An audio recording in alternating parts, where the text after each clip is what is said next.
Good morning mga ka-composite. This is our first discussion regarding the composite materials. I guess you know already. This is a sort of review because you have a composite materials last second year. So composite materials, the word composite means that two or more materials are combined to form another new useful materials, or a composition of materials with significantly different physical and physical properties. Then when it is combined, it will produce a material with different characteristics from the individual component. And unlike in alloying, which the combining is done on a microscopic, while the composite materials are combined on macroscopic scale. So kung sa alloy, diba, materials are mixed together, ang saon nimo pag kakita niya ana sa iyahang scale, it can be done with a microscope, while sa composite materials it can be done through a macroscopic scale, meaning it is measurable or observable, that can be seen by our naked eye. Okay, so we have properties that can improve in composite. Number one is the static strength. So something static strength, so it can add stiffness or force without changing its length. So unlike metals, when it is bent, mausog ang iyahang length because mura siya og mo stretch. Second is rigidity. Rigid or stiff and resisting bending to resist deformation. So even in during the operation, it can resist the wear resistance of during flight. So dili siya ma-deform. And the third one is the service life. So it is expected for a lifetime compared to a metals. So this is the three properties that can improve through a composite: static strength, rigidity, and service life. Then aside from that, in addition to other improvement, it also include wear resistance. So, unsa man ang wear, like for example, permi siya ang biyahe or kanunay siya nga flight, makasugakod siya. And then weight reduction. So compare nimo og metals, dako ang masave nimo sa iyahang weight. So like for example, nabasa nako nga the rudder alone, the composite materials can save 15 to 30% of the weight of a rudder. Okay, and then thermal insulation. So what is thermal insulation? So to reduce the rate of a heat transfer. So meaning dili kayo siya dali nga mainit. So once, like for example sa metal, once nga mainit, maybe it can expand or contract. Then for the composite, lower ang iyahang heat resistance. And then last is the acoustical insulation. So ngayon acoustical mo ni ang iyahang kanang sound or soundproofing. So if ever we are inside the cabin, we cannot hear loudly the sound of the engine while it is on. So kung natasud sa cabin sa kay tag-eroplano, dili na to ma-lower ang iyahang sound kung naata sa cabin compare kung adto ta sa gawas. So those are the additional improvements for using composite materials. Okay. Next, we have the classification of fibers. Number 1 is particulate reinforced composite.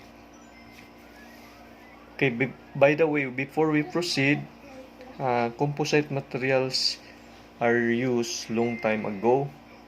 So according to the history, ang nakauna gyud niya ani is mga ancient Israelites use straw to add the strength of the mud bricks. So mga taga-Israel ang nakauna gyud ani according to history. Then after that, followed by the Egyptians, sila ang first use of a plywood. So plywood, that is an example of composite. So makita nimo ang plywood na siya yung mga lamination. Sa side view sa plywood na siya yung mga lamination. Then during 1850, ang French discovered a steel rod and wire mesh embedded in a concrete to improve its strength. Then after that, in the year 1950s, gawas ang fiberglass came into a general use. So mura na siya og gigamit na gyud siya during 1950s. So makita ni siya sa mga light panel sa mga sports car,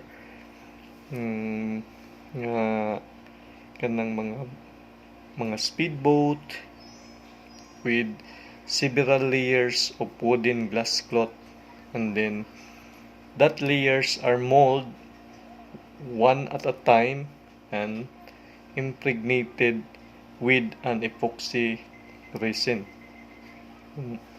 Mura siya og kanang, for example, kanang imuhang sliced bread, butangan nimo og peanut butter, sliced bread na sad, butangan nimo og peanut butter, imuha na siyang i-compress, ibutang na siya og heater. Then after that, curing process is completed, you can cut or drill the form that you desired. So mo na mulig-on na siya kung imuha na siyang i-press. Then plywood is laminated composite application for very strong lightweight structure. So ang most common nga example ana siya nga gigamit during World War II, the British Mosquito fighter. Mo na ang ilahang high performance fighter made entirely of plywood. So ang mga British, gigamit nila ang ilahang Mosquito fighter made of plywood. Okay? And then we have so many composite that having superior strength and desirable qualities, but it is more expensive and more difficult to manufacture. So usually ang gigamit ani niya kaning mga military aircraft ng mga titanium ana because of the high weight to attain to a superior performance. So this is already an advanced composite, and then because of the improvements, the aircraft industry taken step-by-step evaluation process in the use of composite. So ang ilahang gibuhat, instead of using for the whole structure or the whole airframe, they have to use or experiment first using sa mga flight controls. So after that, confidence grow nga they prove that there is no catastrophic result sa ilahang experiment nga gigamit diha sa mga flight controls. Mao na nga nigamit na sila sa mga fuselage, control surfaces, wings, and empennage. So nowadays, almost 100% of our aircraft are composite materials. Okay, so we will proceed to the classification of fibers. First is particulate reinforced composite. So consists of particles of one material embedded the matrix of another material. So one example of this particulate reinforced composite is the concrete. So, kanang magmasa ta og simento, sagulan og tubig, bas o gravel, mo nay example og particulate reinforced composite. Okay, so particles of one material embedded in the matrix of another material. So concrete. Then we have one type of particulate composite made by suspending plates of non-metallic materials. So for example, mica or glass in a matrix of a glass or plastic. Then we have another type also of particulates metallic plates in non-metallic matrix. Ang example ana niya kanang mga aluminum powder o oxidizer nga gigamit sa as a solid rocket fuels. Like for example, mga gunpowder na aluminum powder or oxidizer to provide augmentation. So, mao na siya ang suspending plates of non-metallic and non-metallic plates of non-metallic matrix. Okay, so another class of composites are ceramides. So please research on the Google about ceramides. Yan ang mga carbide-based ceramides or oxide-based ceramides. So next type is the fiber reinforced composite. Unsa maning fiber reinforced composite? This type of reinforcing material have lengths much greater than their widths. So these reinforcing materials are called fibers. Long fibers are much stiffer and stronger than the same material in bulk form. So we have three categories: the discontinuous fiber, short fiber, dispersed space or vary in length; continuous fiber, long fiber matrix or continuous or same length; And the third one is the fine interface region. Ang example niya na rice husk, rice hull, and plastic ingredients processed through the methods of refining, blending, and compounding. So, recycled 20 times and less failure in cracking, splitting, debonding, and fracture. So, kung wala man sabtaning discontinuous o continuous, o gitawag og short o long fiber, mao ni ang iyahang example sa fiber reinforced composite. So, at the left side, mo na siya ang drawing sa continuous fibers. No, there are 4 plates. Makita na to nga ang iyahang murag mga fibers is the same ang iyahang length sa iyahang fiber. Kanang murag kanang lingin nasa tunga, no? The same ang iyahang mo na gitangwag og continuous fiber or long. So on the right, that is short fiber. So makita na to sa drawing nga hinagmay siya. Diferensya sa pikas. So muna siya gitawag og short fibers. Then we have also another example kanang gitawag nila unidirectional. So for example, kanilang sa taas, kung ang imuhang example, imuhan ni siyang sliced bread, ang iyahang direction niya pag laminate nimo is butang ta horizontal, din butangan nimo og peanut butter, ang gasunod na pod peanut butter or mao ni siya murag matrix in order to bond those kaning mga flakes. Then sunod kani siya lain na pud nga sliced bread, the same ang iyahang direction sa aning sa taas. So mao na siya unidirectional.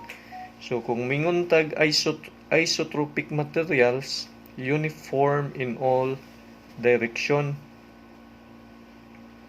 So for example, kani siya uniform ang iyahang direction. Kung napoy uban nga anisotropic materials, it is at the different value when measured in different direction. So lahi ang iyahang ang iyahang measurement kung imuhang i-measure na siya sa vary in measurement. So makita nimo ang aning continuous fibers, ang iyahang pag-style sa pag-laminate. Ang the first part is padong murag sa siya gahigda. Nya aring diri sa pikas na sad murag siya gaslanting.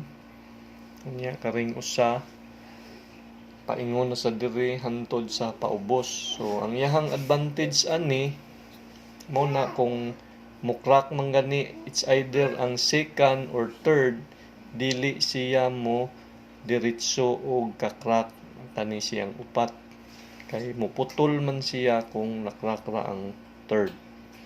Unlike sa metals, once nga mukrak na siya, maginay-hinay hantod siya maputol.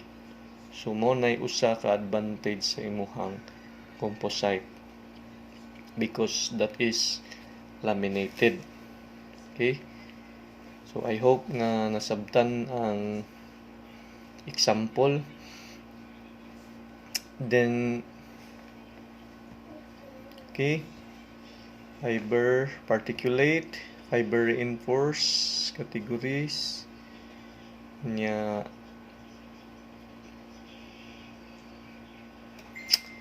sunod. Next is the laminar composites. So laminar composite, a single layer of a fiber reinforced composite is called lamina. no? So this one alone is lamina. And then when layers of lamina is assembled, it is called laminate or laminar composite. Okay?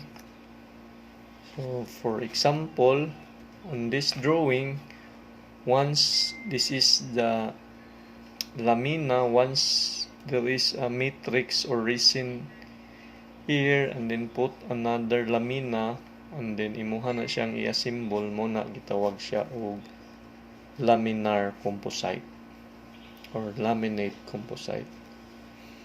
So of course imuha pa na siyang i-press ingon ana, or imuha pang ipahinog nimo ang imuhang kuan sa imuhang matrix or sa resin. The laminar composite consists of high modulus and high strength fibers in a polymeric. It is used as graphite, glass, boron, or silicon carbide. Then the major advantage of this one is ability to tailor the direction of reinforcing fibers to provide strength and stiffness as desired.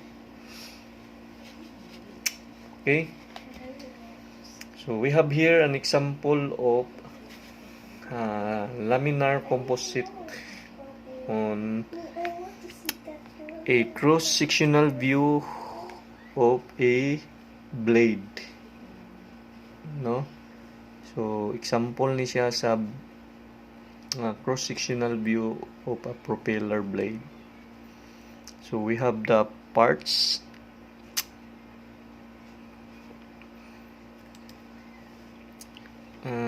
Timpaha ron maklaro ang iyang mga part. So this is a woven glass outer skin, carbon fiber, cross ply outer wrap, stainless steel, heater map. So mo ni ang iyang mga components. Okay.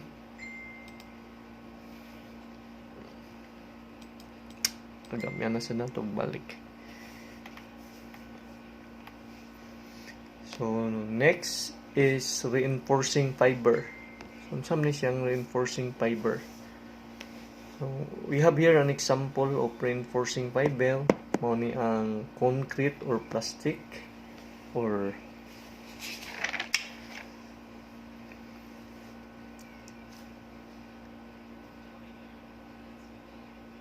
polymer. Many advantage of fiber composite over bulk materials. Nearly all non-composite materials used on structural application may fail because of flaws that grow until failure may occur. Flaws in fiber is limited in diameter. So mao tra kung gingon ganina nga kung naay flaws, kung sa third ra siya nga lamina adto ra siya mo develop ang iyang crack or ang iyang flaws. So while the first, second, and fourth or fifth and sixth lamina dili siya matakdan, no, unlike sa metal nga mo diretso siya o ka-crack hinay-hinay until nga maputol. Okay, and then we have another example of reinforcing fibers, mo ni gitawag og Kevlar. So it will offers great durability and often used as crack stopper and absorb impact loads. Then kaning Kevlar mo ni usa sa mga